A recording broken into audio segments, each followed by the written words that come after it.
ओम ह्रीं अरहम णमो जिनाणम। वीतराग सर्वज्ञ अरिहंत महाप्रभु का यह पवित्र जिन शासन जयवंत हो। वीतराग सर्वज्ञ अरिहंत महाप्रभु बनने का सौभाग्य इस संसार की प्रत्येक आत्मा को मिल सकता है। मिलेगा कैसे? जब वह स्वयं रत्नात्रय को अंगीकार करेगा।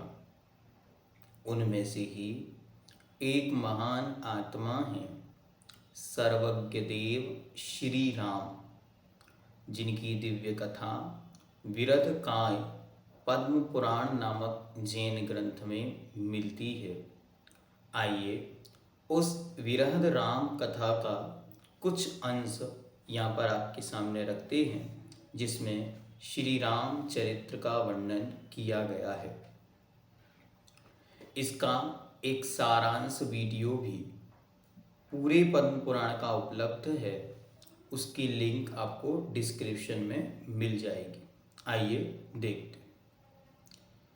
जिन शासन के 20वें तीर्थंकर मुनि सुब्रत नाथ स्वामी के तीर्थ काल में अयोध्या नगरी के राजा दशरथ और उनकी रानी कौशल्या से फाल्गुन कृष्ण त्रयोदशी के दिन मघा नक्षत्र में रामचंद्र का जन्म हुआ था। इनकी आयु 17,000 वर्ष थी। शरीर की ऊंचाई 16 धनुष प्रमाण थी, अर्थात लगभग 96 फीट ऊंचाई थी। दशरथ की अन्य रानियों में सुमित्रा का पुत्र लक्ष्मण, कैकेयी का पुत्र भरत तथा सुप्रभा का पुत्र शत्रुघ्न था। अच्छी तरह ध्यान रखना, अन्य रामायणों में रामचंद्र जी के विषय में बहुत सारी विषमताएं, अलग अलग वर्णन देखने को मिलते। ऐसा नहीं कि जैन रामायण में ही अंतर है, वैदिक रामायणों में भी कम्बन रामायण है, रामचरितमानस है, मूल रामायण है और अन्य जो राम संदर्भित साहित्य है उनमें बहुत स्थानों पर बहुत सारे मतांतर, भेदांतर या बहुत सारे अन्य कथानक भी मिलते हैं। हमें इन सब से कोई लेना देना नहीं और उनसे हमें कोई आश्चर्य नहीं करना। महान व्यक्तित्व हुए हैं और उनकी महानता ही हमारे लिए आदर्श है। बस हमें उनकी महानता, उनकी मर्यादाएं और उनके द्वारा लिए गए शुभ और अच्छे निर्णय, जिससे जीवन में एक क्रांतिकारी परिवर्तन आता है, हमें मात्र माता पिता की भक्ति, माता पिता के प्रण के प्रति समर्पण, देश, राष्ट्र और धर्म की भक्ति, अपने पति पत्नी के संबंधों की सर्वोत्कृष्टता और साथ ही जिन शासन के प्रति उनका लगाव, आदर्श व्यक्तित्व, मृदुभाषिता, स्वभाव की सरलता और जन जन को उन्नति का रास्ता देने वाला जो उनका सोच था, वो सब हमें श्री राम के आदर्शों से जोड़ता है। इसलिए जगत पूज्य संत श्रोमणि आचार्य श्रेष्ठ गुरुवर श्री विद्यासागर जी महाराज हमेशा कहा करते थे कि आदर्श ग्रस्तों के लिए हमेशा श्री राम और सीता का जीवन आदर्श जीवन चरित्र के रूप में होना चाहिए, क्योंकि ये दो वे अद्भुत गृहस्थ हैं जिन्होंने अपने जीवन में महानतम संघर्षों को सहन किया और उन संघर्षों को सहन करते करते करते वे इतने पावरफुल बने कि आज संसार में सबसे ज़्यादा किसी को मान्यता है आदर्श पुरुषों में, तो उनका आदर्श है श्री राम। आइए देखते। तो जैन रामायण में उनकी 4 माताओं का उल्लेख मिलता है। मतलब राजा दशरथ की 4 पत्नियां थीं। सामान्य से उनकी 3 पत्नियों का उल्लेख मिलता। यहाँ विशेष रूप से एक सुप्रभा नाम की पत्नी का उल्लेख भी मिलता है। एक बार राम ने वज्रावत धनुष चढ़ाकर सीता से विवाह किया। कैकेयी के द्वारा भरत के लिए राज्य मांगने पर राजा दशरथ ने राम के समक्ष अपनी चिंता व्यक्त की। तब राम पिता की आज्ञा का सम्मान करते हुए राज्य भवन को छोड़कर लक्ष्मण और सीता के साथ वन की ओर चले गए। ये भी एक महत्वपूर्ण बिंदु जैन रामायण के माध्यम से हमको देखने को मिलता है। अन्य रामायणों में कैकेयी ने अपने पुत्र के लिए राज्य मांगा और राम के लिए वनवास, लेकिन जैन रामायण में ऐसा उल्लेख नहीं मिलता। जैन रामायण में मात्र उन्होंने अपने पुत्र के लिए राज्य मांगा। जब उन्होंने अपने पुत्र के लिए राज्य मांगा तो बड़ा भाई घर में बिना राजा पद के रहे और छोटे को राज्य मिले, ऐसी व्यवस्था देखने में नहीं आती। इसलिए श्री रामचंद्र जी स्वयं घर छोड़कर चले गए। इस प्रकार का एक विशेष उल्लेख हमको देखने को मिलता है। ये भी घर के पिता के निर्णय और घर की शांति के लिए उनके द्वारा लिया गया निर्णय जीवन के लिए एक अलौकिक आदर्श प्रस्तुत करता है।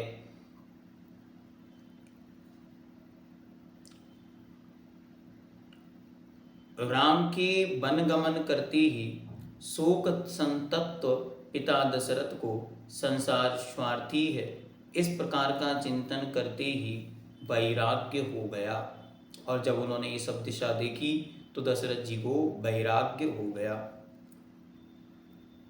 तब सर्वभूत हित मुनिराज के पास उन्होंने जैनेश्वरी दीक्षा ले ली और राजा दशरथ दिगंबर जैन मुनि बन गए। रामचंद्र जी ने वहीं वन में सहस्गति विद्याधर की माया से परेशान सुग्रीव को उसकी पत्नी सतारा प्राप्त कराई और आगे बढ़ गए। उन्होंने देखो जन जन की सेवा का संकल्प उनके हृदय में था, जनोद्धारक, इसलिए वे जन जन के पूज्य बने क्योंकि वे जननायक थे। राजा होकर भी राज्य पद नहीं मिला, लेकिन प्रजा की सेवा उन्होंने कभी छोड़ी नहीं। वंशस्थल के वंशगिरी पर्वत पर देशभूषण और कुलभूषण मुनि का उपसर्ग दूर किया। जब वे आगे बढ़े तो वहाँ वंशस्थल नाम का स्थान था। उस वंशस्थल स्थान पर उन्होंने देशभूषण और कुलभूषण मुनि महाराज का उपसर्ग दूर किया और आगे चलकर उन मुनिराज को मोक्ष की प्राप्ति कुंथलगिरी नाम के सिद्ध क्षेत्र से हुई। तथा दंडक वन में कर्णरवा नदी के किनारे सुगुप्ती तथा गुप्ती नाम के 2 चारण मुनियों को आहार देकर पंचाश्चर्य प्राप्त किया। पंचाश्चर्य क्या होते? पंचाश्चर्य अर्थात कोई भी विशेष घटना घटने पर देवताओं के द्वारा 5 विशेष काम होते। गंधोदक की वृष्टि होना, पुष्प वृष्टि होना, जय जयकार की ध्वनि होना, धन्य पात्रम धन्यदाता का स्वर गुंजयमान होना और विशेष प्रकार की दुंदुभी अर्थात बाजों का बजना। ये 5 महान कार्य आश्चर्य के रूप में वहां पर किए गए। एक दिन रावण ने अवलोकनी विद्या के द्वारा सीता के हरण करने का वास्तविक उपाय जानकर सीता का हरण कर लिया और पुष्पक विमान में सीता को बिठाकर लंका की ओर चला गया। और एक दिन निमित्त पाकर रावण ने श्री राम की पत्नी सीता का हरण किया और उसे लंका में ले गया। सीता के वन में पहुंचते ही रावण ने अपना असली रूप दिखाया। तब रावण को देखकर सीता भय से, लज्जा से तथा श्री रामचंद्र के विरह से शोक उत्पन्न हो शोक में मूर्छित हो गई और शील रक्षा के लिए निर्जल उपवास ठान लिया, और उसने निर्जल उपवास ठान लिया। कुछ समय बाद राम को हनुमान की क्षमता के बारे में जानकारी हुई। तब राम की आज्ञा से हनुमान आकाश मार्ग से लंका की ओर गए।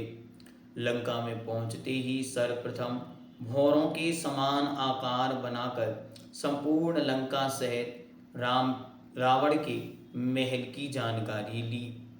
हनुमान, जो उनके परम सेवक के रूप में जाने जाते, एक विराट व्यक्तित्व को लिए हुए एक महान, अतिशय शक्तियों से संपन्न और साथ ही अपनी सौम्य भक्ति के लिए वे संपूर्ण जगत में प्रसिद्ध थे। अपने स्वामी के प्रति उनका समर्पण, जो भी हमसे अग्रज है उसे हम अपना मानते हैं, तो उनके प्रति हमारे हृदय में समर्पण की जो गहराइयाँ हैं वे सभी लोगों को हनुमान से सीखनी चाहिए। यही हनुमान का एक विराट व्यक्तित्व है, जिसके कारण वे हनुमान अच्छी तरह अपनी स्वामी भक्ति में प्रशिक्षित हुए और अपनी स्वामी भक्ति के चलते हुए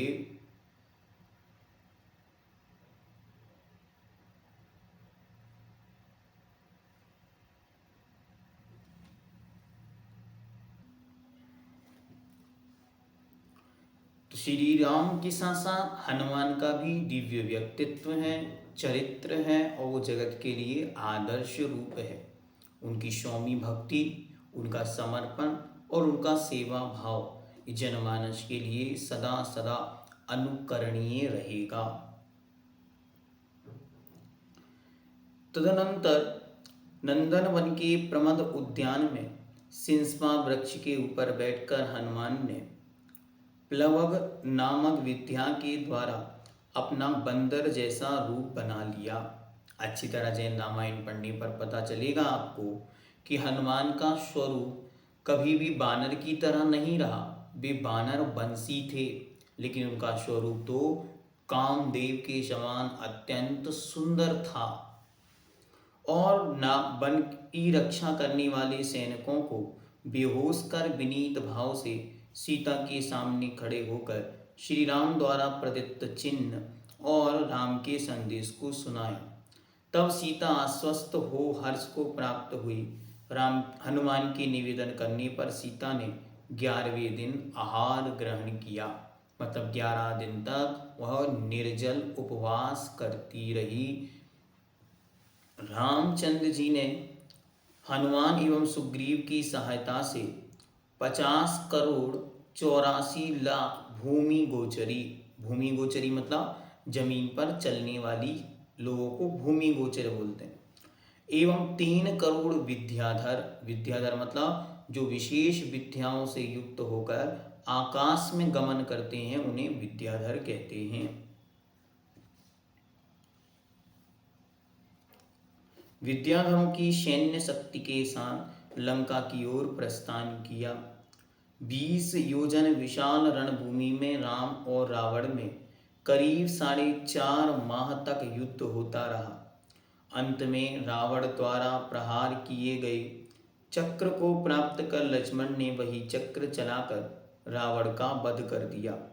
इस प्रकार युद्ध में राम की विजय हुई। राम बलभद्र बन गए और रावण नारायण बन गए। विशेष ध्यान रखना कि जब भी आपके मन में विकल्प उत्पन्न हो तो जैन रामायण पढ़ने से बहुत सारे संदेह स्वतः दूर हो जाते हैं। और एक अच्छा प्रसंग आपके सामने ये भी आ जाता है कि रावण का दहन कभी भी नहीं होना चाहिए। जो आज रावण का यह दहन का सिस्टम विजयदशमी आदि के निमित्त से किया जा रहा है, वो महान संकल्पी हिंसा होने से महान पाप का कारण है। एक व्यक्तित्व जिसको नीतिज्ञ विद्वान कहा गया, उसकी एक गलती के लिए जीवन पर्यंत दहन करने वालों, ध्यान से सुनो, ध्यान से देखो और ध्यान से अपने अंतर्मन को टटोलने का प्रसंग है। क्या हमारे अंदर थोड़ी सी भी नीति, न्याय या नीति के प्रति समर्पण है? क्या हम अच्छी तरह अब्रह्म के दास सेवक नहीं बन गए हैं? मन से, वचन से, काय से, मोबाइल, लैपटॉप, टीवी के माध्यम से चारों ओर जो अब्रह्म फैला हुआ है, वहाँ क्या आज हर कोई रावण की तरह नहीं दिखाई दे रहा है? इन सब प्रसंगों को अच्छी तरह देखने की आवश्यकता है। और जो दुनिया में प्रचलित है कि रामचंद्र के तीर से रावण का दहन वध हुआ, उसको भी यहाँ पर खंडित किया गया और यहाँ बतलाया कि नहीं, लक्ष्मण के माध्यम से रावण की मृत्यु हुई।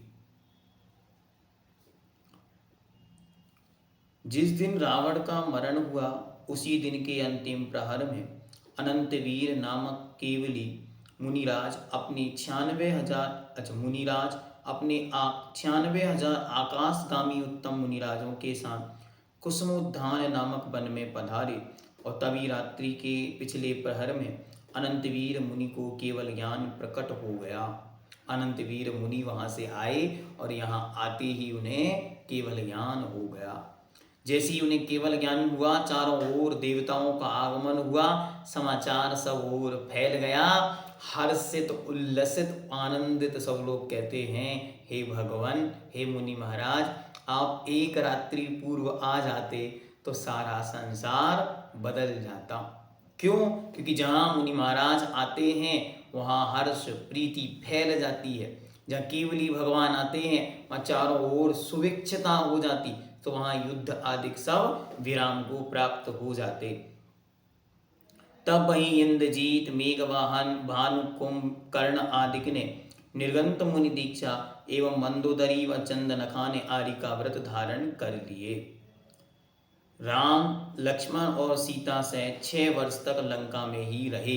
ये भी विशेष बात मिलती है, ठीक है, कि उन्होंने 6 वर्ष तक उस लंका में ही व्यतीत किए।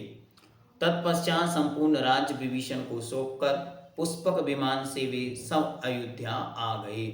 क्योंकि रावण विद्याधर था और उनकी लंका में बहुत सारे अनेक प्रकार के वाहन, विमान आदि शक्तियां उपलब्ध थीं, जिसके माध्यम से श्री राम वहां से यहाँ आ गए। माताओं से कुशल क्षेम पूछकर प्रणाम कर आशीर्वाद प्राप्त किया। राम के आते ही भरत ने मुनि दीक्षा धारण कर ली। इसलिए इन भरत को भी घर में विरागी कहा जाता है। आप सबने रामायण तो सुनी है, कभी भरतायण भी हम आपको सुनाएंगे। रामचंद्र जी की तो जितनी विशेषताएं आप जानते ही हैं, उससे भी कितनी अधिक विशेषताएं इन भरत जी के जीवन में थीं। निर्लोभ वृत्ति, आदर्श भातृ प्रेम, भाई के प्रति महान वात्सल्य और निर्लोभ वृत्ति से शासन, सिंहासन होते हुए भी, राज्य अधिकार होते हुए भी कभी भी सिंहासन पर नहीं बैठना और निर्गंत मुनि मुद्रा धारण कर ली जिस दिन भाई का प्रवेश हुआ। राम का राज्याभिषेक हुआ। सीता के विषय में लोकापात से राम ने सीता का परित्याग कर राज उचित समझा और सेनापति कृतांतवक्र को आदेश देकर सीता को गर्भवती होते हुए भी तीर्थ वंदना के बहाने सिंहनाद नामक भयंकर निर्जन वन में भिजवा दिया। तब सीता ने भाग्य पर विश्वास करके धैर्य धारण किया और महानतम एक आदर्श जगत के सामने प्रस्तुत किया कि एक स्त्री अपने जीवन में कर्म के उदय में कैसे कैसे भी प्रसंग आने पर सब कुछ सहन करने की सामर्थ्य रखती है। और वह दृढ़ सती सीता जगत की नारियों के लिए आदर्श बनी। कुछ दिन ही बाद ही अंगलवड़ और मदनांकुश नाम के 2 पुत्रों ने जन्म लिया, जिन्हें हम लव और कुश के नाम से भी जानते हैं। अनंग लवड़ में से लव शब्द निकला और मदनांकुश में से कुश, और शब्द बन गया लव कुश। एक दिन सौधर्मिंद्र की सभा में राम और लक्ष्मण के परस्पर प्रेम की चर्चा हुई। तब कौतूहलवश, जिज्ञासावश, परीक्षा के वश करने के लिए रतनचूल और मृगचूल नामक दो देव अयोध्या के महल में आए। विक्रिया से अंतःपुर में रुदन का शब्द व्याप्त किया और लक्ष्मण से राम की मृत्यु हो गई ऐसा कहा। राम की मृत्यु की सूचना सुनकर लक्ष्मण की हाय यह क्या हुआ, इतना कहते ही प्राण निकल गए। सोचो, जो युद्धों को जीत गए वे एक मोह का पास नहीं जीत पाए और मोह की एक घटना ने उन्हें मरण की शैया पर लिटा दिया। वे महापुरुष होकर भी हार्ट फेल हो गया और एक क्षण में मृत्यु को प्राप्त हो गए। राम भी लक्ष्मण के मोह के बस 6 माह तक पागलवत चेष्टा करते रहे। उसी समय अनंग लवण और मदनांकुश ने भी मुनि दीक्षा ले ली। राम का मोह शिथिल होते ही अपनी चेष्टा पर लज्जित हो उन्होंने शोक का त्याग कर लक्ष्मण से मोह का त्याग कर दिया और उसके शरीर का अंतिम संस्कार किया। तदनंतर राम ने संसार से विरक्त होकर अनंग लवण के पुत्र को राज्य देकर आकाशगामी सुब्रत मुनि के समीप मुनि दीक्षा ली और उनका नाम पद्म मुनि हुआ। इन्हीं के नाम पर पद्म पुराण नामक ग्रंथ की रचना हुई, जिसके रचयिता पूज्यवर आचार्य प्रवर रविसेन महाराज हैं। उसी समय शत्रुघ्न और विभीषण, सुग्रीव आदि 16,000 राजाओं ने भी दीक्षा ली। पहले ही सीता ने आरिका दीक्षा ली थी और वह समाधि मरण से अच्युत स्वर्ग में स्वयंप्रभ नामक देव हुई। उस देव ने मोह के वशीभूत होकर राम को विचलित करने का प्रयास किया, परंतु पद्म मुनि ने 395 वर्ष तक तप करके माघ शुक्ला द्वादशी की रात्रि में केवल ज्ञान को प्राप्त कर लिया। देखो अद्भुत आश्चर्य कि जब श्री राम मुनि बने तो सीता देखती है और सोचती है देखो ये तो मोक्ष चले जाएंगे, मैं स्त्री थी इसलिए मोक्ष नहीं जा पाई, कुछ ऐसा करती हूँ कि 1-2 भव और साथ रहने को मिलेंगे, ऐसा सोचकर उपसर्ग करने को आती है कि ये ध्यान से डिग जाएंगे। लेकिन श्री राम ध्यान से नहीं डिगे और दृढ़ और दृढ़ और दृढ़ होते चले गए और उन्हें केवल ज्ञान हो गया और वे केवली बीतरागी सर्वज्ञ अरिहंत महाप्रभु श्री राम बन गए।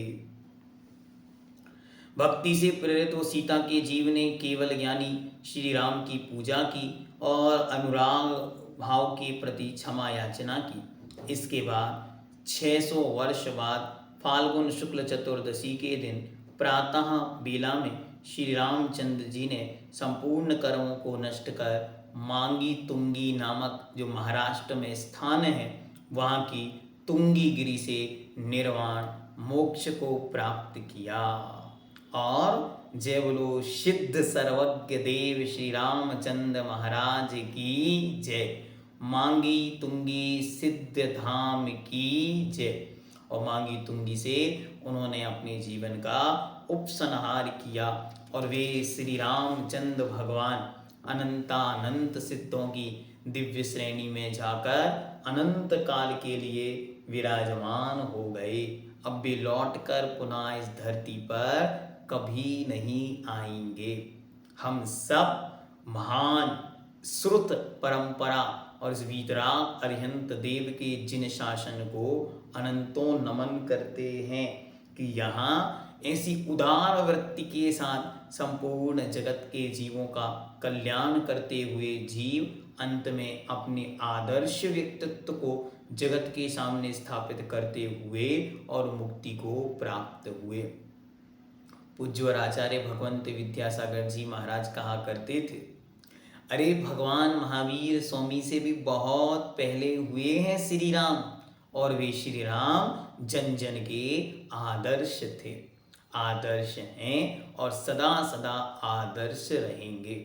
उनका यह वीतराग निर्ग्रंथ दिगंबर स्वरूप जिनेंद्र भगवान के कुल में सदा सदा पूज्य रहेगा, सम्माननीय रहेगा और उनका मर्यादा से युक्त आदर्श राज्य काल सदा सदा स्मरणीय रहेगा, अभिनंदनीय रहेगा, सो उनका यह विराट व्यक्तित्व कभी रामायण तो कभी पद्म पुराण के रूप में हम सबके सामने आया है और निरंतर हम उन श्री रामचंद्र जी के आदर्शों की पूजा करते रहें, उसे धारण कर अपने जीवन को निर्मल बनाने का प्रयास करें। जैनम जयतु शासनम।